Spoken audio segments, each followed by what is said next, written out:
Students, अभी हम supply chain management का नेक्स्ट चैप्टर, अपना नेक्स्ट टॉपिक स्टार्ट करने जा रहे हैं, इंटीग्रेटेड सप्लाई चेन मैनेजमेंट। तो आज के समय में कम होते हुए मार्जिन्स, बढ़ते हुए कंपटीशन, डिफरेंट ब्रांड्स में कम होते हुए डिफरेंसेस के कारण ज़्यादातर कंपनीज अपनी सप्लाई चेन्स का इंटीग्रेशन कर रही हैं। एक इंटीग्रेटेड सप्लाई चेन कस्टमर्स और सप्लायर्स का एक ऐसा ऑर्गेनाइजेशन है, एक ऐसा संगठन है जो प्रोडक्ट्स की मैन्युफैक्चरिंग, डिस्ट्रीब्यूशन और कम्युनिकेशन की जो क्रियाएं हैं उनकी कलेक्टिव परफॉर्मेंस को ऑप्टिमाइज करता है।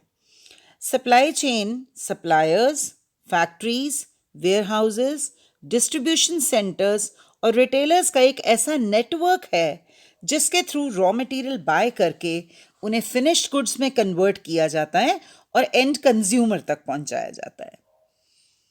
इंटीग्रेटेड सप्लाई चेन इस प्रिंसिपल पर काम करती है कि सभी इन्वॉल्व पार्टीज को sustainable and long term basis पर बनाए कॉन्ट्रैक्ट्स का बेनिफिट मिल सके और ये integration extensive and open communication पर आधारित होगा। इसके अलावा सभी इन्वॉल्व पार्टीज हर लेवल की एक्टिविटीज से फैमिलियर भी होती हैं एंड ऑप्टिमाइज परफॉर्मेंस पाने के लिए सभी पार्टीज का इंटीग्रेटेड मैनर में काम करना भी आवश्यक है। इंटीग्रेटेड सप्लाई चेन का मेन मोटिव बेटर प्रॉफिट्स और सभी पार्टिसिपेंट्स के लिए कम से कम रिस्क होना है। ट्रेडिशनल एंड अनमैनेज्ड जो हमारी सप्लाई चेन्स थी उनमें कुछ इस तरह के फैक्टर्स मिलते थे। कस्टमर्स और सप्लायर्स का एडवर्स रिलेशनशिप, और इसमें विन लूज के सौदे भी शामिल होते थे। There was slight regard for sharing benefits and risks. Mutual long term success की बजाय शॉर्ट टर्म सक्सेस पर फोकस किया जाना। प्रॉफिट की बजाय कॉस्ट एंड डिलीवरी पर ज़्यादा ध्यान देना। Limited communication and supply chain के पार्टिसिपेंट्स में कम इंटरैक्शन। ये हम बात कर रहे हैं ट्रेडिशनल और अनमैनेज्ड सप्लाई चेन की। और इन सारे फैक्टर्स का जितनी भी सप्लाई चेन में इन्वॉल्व पार्टीज हैं, किसी भी पार्टी को बहुत अच्छे मार्जिन्स नहीं मिल पाते थे और बहुत अच्छी परफॉर्मेंस नहीं हो पाती थी। इसीलिए ज़रूरत पड़ी कि हमने इंटीग्रेटेड सप्लाई चेन की बात करनी शुरू की कि हमारी जो सप्लाई चेन है वो प्रॉपर्ली इंटीग्रेटेड होनी चाहिए और जितने भी इसमें रिलेटेड पक्षकार हैं वो सब आपस में समन्वय करके चलें, कोऑर्डिनेशन करके चलें और बेटर और हायर प्रॉफिट्स लें। तो अभी आप देख पा रहे हैं इंटीग्रेटेड सप्लाई चेन के बारे में बात की जा रही है और इंटीग्रेटेड सप्लाई चेन में हम क्या क्या करेंगे इस डायग्राम में आपको दिखाया जा रहा है कि इसमें जो सप्लायर्स हैं, मैन्युफैक्चरर्स हैं, डिस्ट्रीब्यूटर्स हैं, रिटेलर्स हैं और शॉपर हैं, सब मिलकर काम करेंगे। और इसमें मेनली जो एक्टिविटीज़ इन्वॉल्व होंगी वो इस प्रकार हैं। सबसे पहले कस्टमर्स का एनालिसिस किया जाएगा, देन परचेजिंग एंड सप्लायर्स की पार्टनरशिप की जाएगी, then inventory management and control पे काम किया जाता है, then demand and lead time को मैनेज किया जाता है कि डिमांड कितनी है और उसको कितनी जल्दी हम माल को सप्लाई भी कर पाएंगे। लीड टाइम को कम से कम करना, मैनेज करना कि कस्टमर को उसकी ज़रूरत के समय माल पहुंच सके। देन मटेरियल्स की मैनेजमेंट करना, मैन्युफैक्चरिंग करना या अगर री मैन्युफैक्चरिंग करनी है या असेंबलिंग करनी है, हमने कुछ एक आइटम्स की अलग अलग जगह से स्पेयर पार्ट्स लिए और उनकी असेंबली कर दी। इसके बाद अगला स्टेप आ जाएगा स्टोरेज एंड ट्रांसपोर्टेशन का एंड लास्ट में ऑर्डर फुलफिलमेंट। अब बात करते हैं कि कौन कौन से एरियाज हैं जिनका इंटीग्रेशन करना इंपॉर्टेंट है। तो जो सप्लाई चेन का इंटीग्रेशन है that is a continuous process जिसमें ओरिजिनल इक्विपमेंट मैन्युफैक्चरर्स, कस्टमर्स और सप्लायर्स अपने बेटर रिलेशंस बनाने के लिए मिलकर काम करते हैं। इंफॉर्मेशन टेक्नोलॉजी के माध्यम से इंटीग्रेशन करने के लिए 4 इंपॉर्टेंट एरियाज हैं। तो हम इन्हीं एरियाज की अब बात करने जा रहे हैं, एरियाज टू गेट इंटीग्रेटेड। इसमें सबसे पहले बात आ जाती है information sharing among supply chain members. हमने कहा था बेटर कम्युनिकेशन किया जाता है, ओपन कम्युनिकेशन किया जाता है, तो सभी पार्टिसिपेंट्स के लिए यूजफुल इंफॉर्मेशन इंक्लूडेड होगी एक नेटवर्क में। जैसे कि डिमांड की क्या इन्फॉर्मेशन है, इन्वेंट्री की पोजीशन क्या है, प्रोडक्शन शेड्यूल्स क्या है। और इस ओपन इन्फॉर्मेशन की वजह से और इन्फॉर्मेशन शेयरिंग की वजह से हमारी जो परफॉर्मेंस है उसमें इम्प्रूवमेंट होती है। और इसके अलावा जो खास इफेक्ट पड़ेंगे इससे, बुलविप इफेक्ट कम होगा। बुलविप इफेक्ट हमने कहा था कि जितनी मांग है, क्योंकि शेयरिंग नहीं की जाती इसलिए डिमांड से बहुत ज़्यादा गैप हो जाता है मैन्युफैक्चरिंग का, क्योंकि हर पर्सन उसमें थोड़ा थोड़ा मार्जिन रिस्क और स्टॉक आउट पोजीशन को कवर अप करने के लिए एड अप करता जाता है, तो बुलविप इफेक्ट बहुत ज़्यादा हो जाता है। इसके अलावा प्रॉब्लम आइडेंटिफिकेशन, अगर किसी भी सेगमेंट में किसी तरह की कोई परेशानी है, कोई प्रॉब्लम है, तो उसको आइडेंटिफाई करना आसान हो जाएगा। Then trust building in various participants and quicker response. किसका क्विकर रिस्पॉन्स?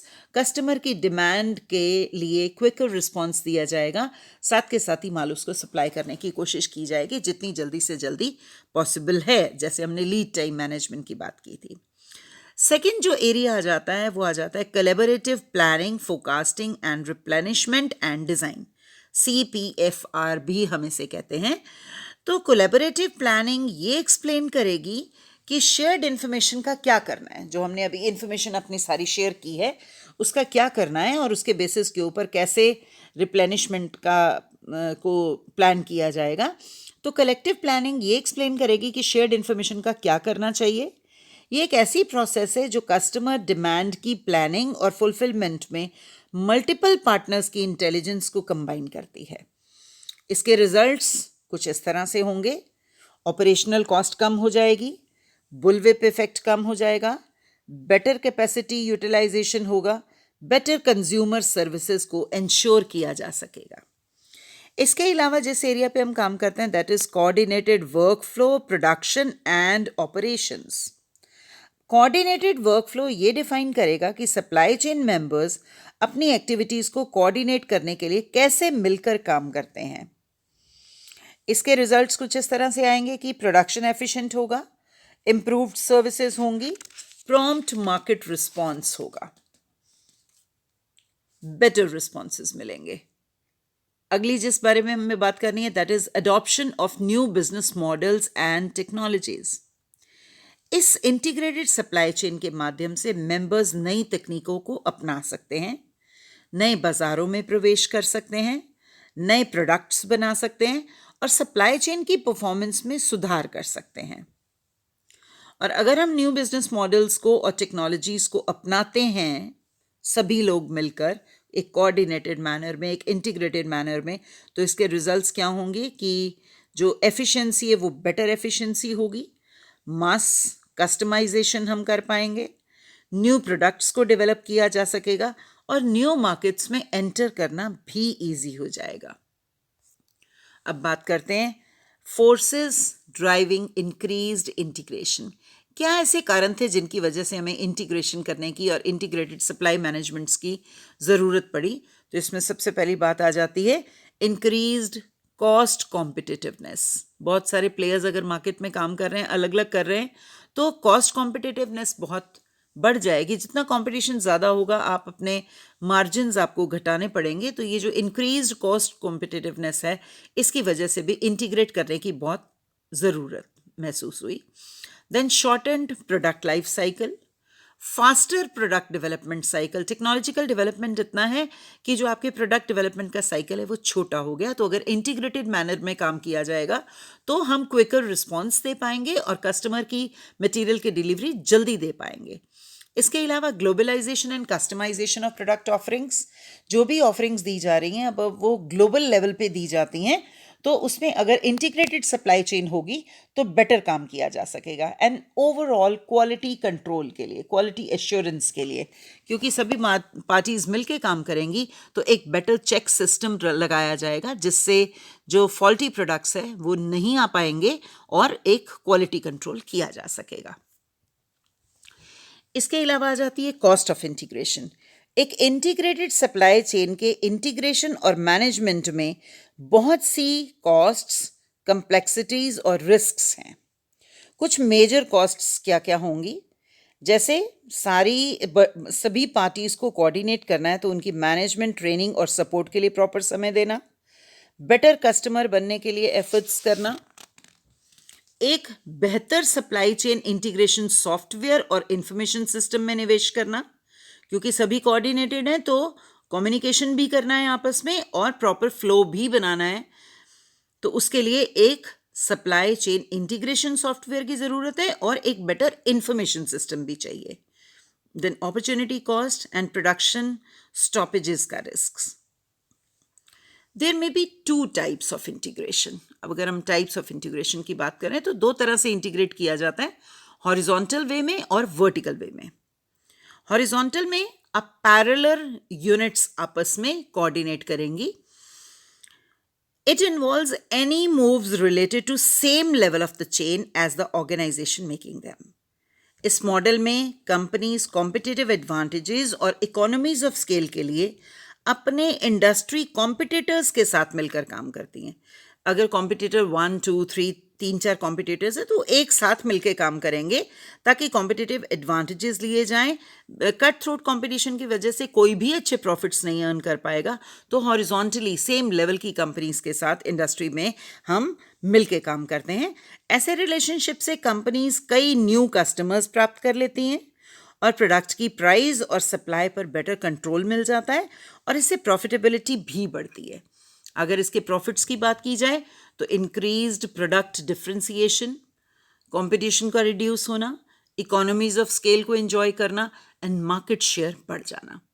अब इस हॉरिजॉन्टल इंटीग्रेशन को आप देख पा रहे हैं, तो इसमें हमने क्या किया है, हॉरिजॉन्टल इंटीग्रेशन इस तरह से दिखाया जा रहा है आपको, जिसमें पैरेलल जो कॉम्पिटिटर ए बी सी तीनों एक साथ मिलके काम कर रहे हैं, बीच में प्लस के साइन से इसको दिखाया गया है.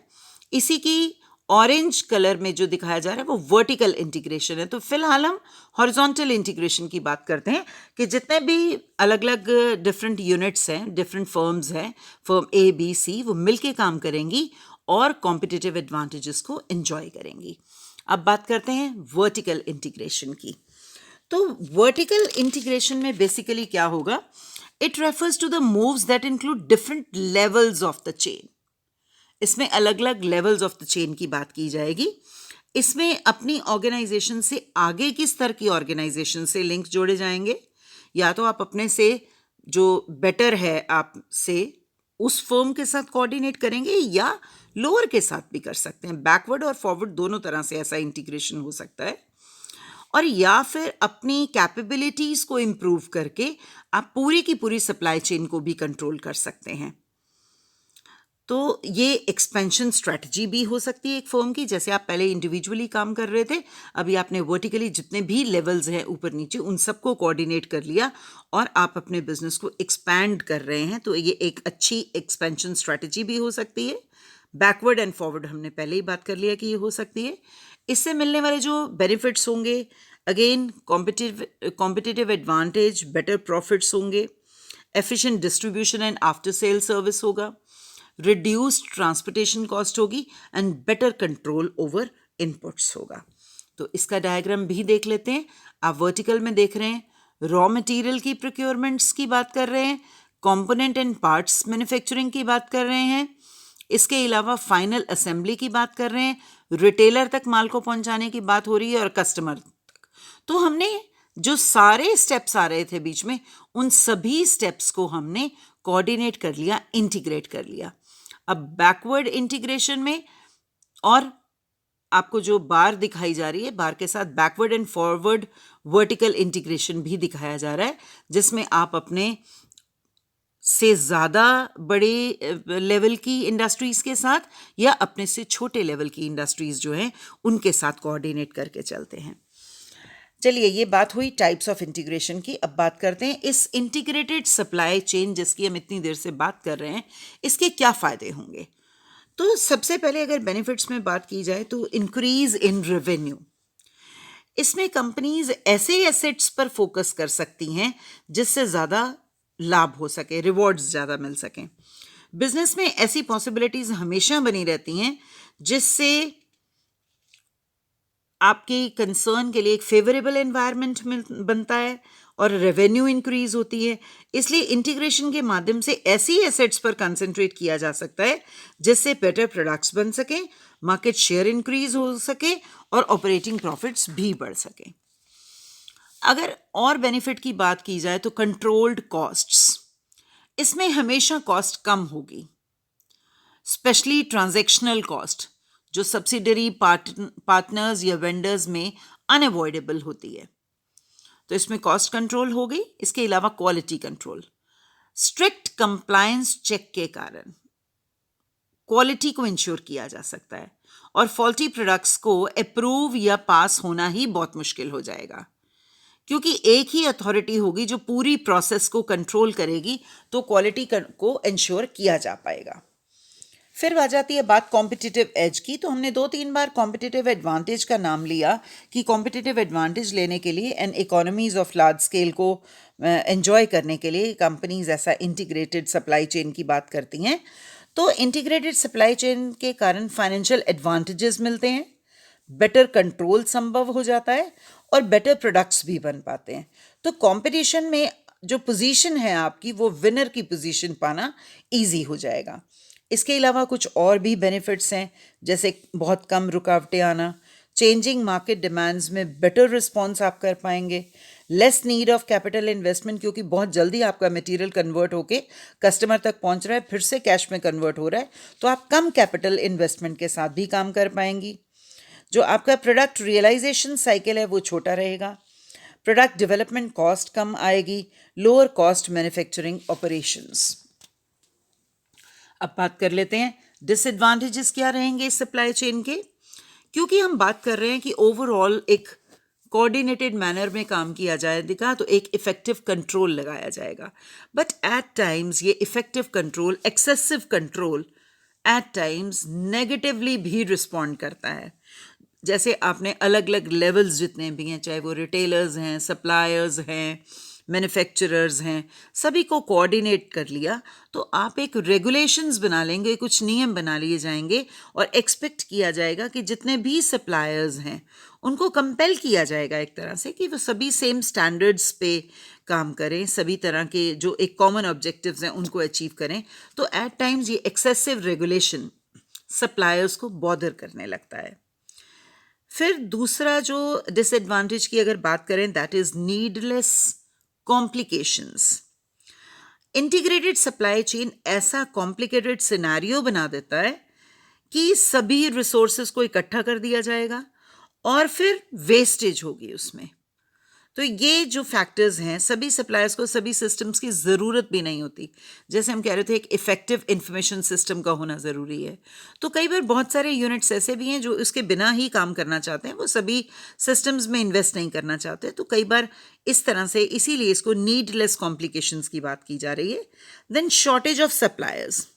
पहले दोनों ही पॉइंट्स में हमने कहा कि क्योंकि हमने टफ रूल्स बना दिए, सेम क्वालिटी स्टैंडर्ड्स को अचीव करने की बात की जा रही है, सेम नॉर्म्स को अडॉप्ट करने की बात की जा रही है, बहुत सारे सिस्टम्स को इंट्रोड्यूस करने की बात की जा रही है, तो बहुत सारे सप्लायर्स हैं जो हमारी इन पॉलिसीज़ को नहीं मानना चाहते। तो हमें सप्लायर्स कम मिल पाएंगे और हमारे स्टैंडर्ड्स के अकॉर्डिंगली काम, जो हमारे स्टैंडर्ड्स के अकॉर्डिंगली काम कर पाएँ। और अगर लास्ट में बात कही जाए तो वल्नरेबल टू सिस्टम कोलैप्स।